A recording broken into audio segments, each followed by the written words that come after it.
Imagine this for a moment. An entire community of men, women, and children, nearly 130 souls who crossed an ocean to plant the seeds of a new world. And then, one day, they simply vanished. No bodies, no graves, no signs of a struggle, nothing. Even after more than 400 years, this mystery still sends a cold shiver down the spine. This remains, without question, America's first great mystery. The year is 1587. In England, the ambitious courtier Sir Walter Raleigh is dreaming big. He sends a group of settlers across the Atlantic with one bold mission: to build a new city, the city of Raleigh. Their destination, the northern tip of Roanoke Island, off the coast of what is now North Carolina. This was meant to be the beginning of a new nation. Yet, from the very start, an unseen shadow was already closing in. These settlers weren't soldiers or thrill-seekers. They were families, parents, children, farmers, artisans, people who came to build real lives. Leading them was John White, an experienced artist and mapmaker, a man skilled at capturing the world in careful strokes. But reality quickly hit them hard.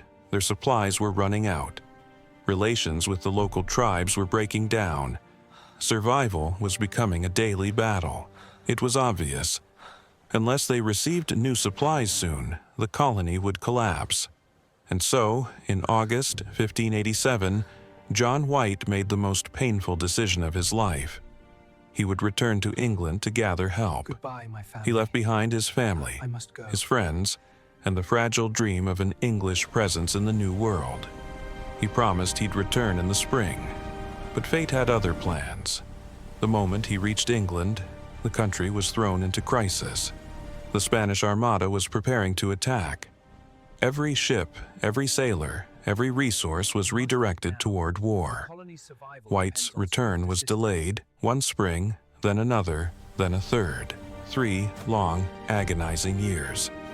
A delay that would shape the destiny of the Roanoke settlers forever. Finally, in August 1590, John White stepped back onto Roanoke's shores.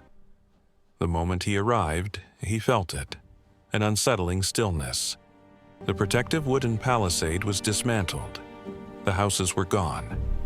The entire settlement was empty. It didn't look like the aftermath of a massacre.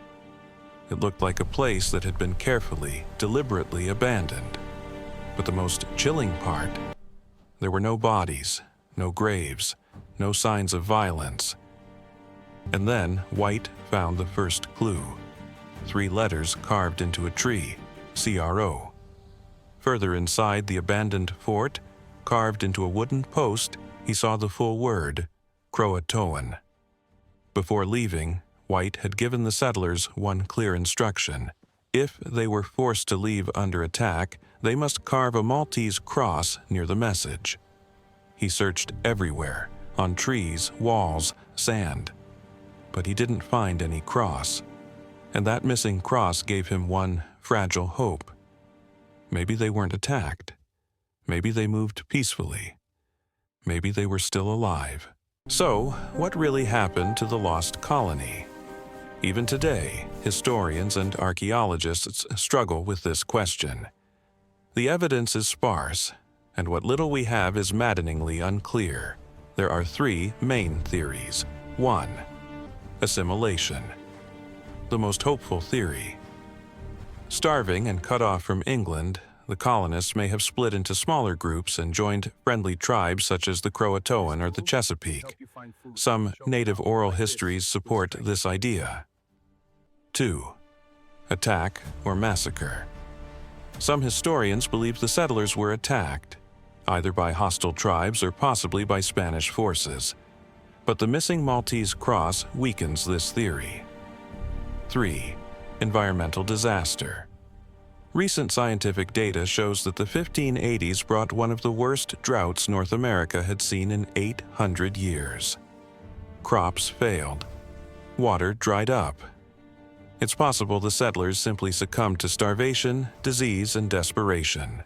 The story of the lost colony is more than a puzzle. It speaks to something deeper. It reflects humanity's greatest fear to disappear into the unknown. Modern archaeologists continue digging, scanning, searching for clues. New discoveries, new theories, new debates. Every piece of evidence brings us a little closer, but the truth still lies just beyond reach. Yet their legacy lives on. Their courage, their risk, and their mysterious fate are woven into the earliest chapters of American history. They were the ghostly pioneers of a nation still yet to be born. The people of Roanoke sailed toward what they believed was a bright new dawn.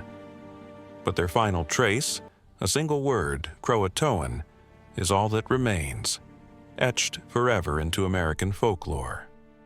What do you think truly happened? Were they welcomed into a new tribe, lost to hunger? Or is there an even stranger truth waiting to be uncovered? Share your theory in the comments. And if you want to follow the newest archaeological discoveries that may finally solve America's first great mystery, hit the like button and subscribe. We'll keep searching until the truth finally steps out of the shadows.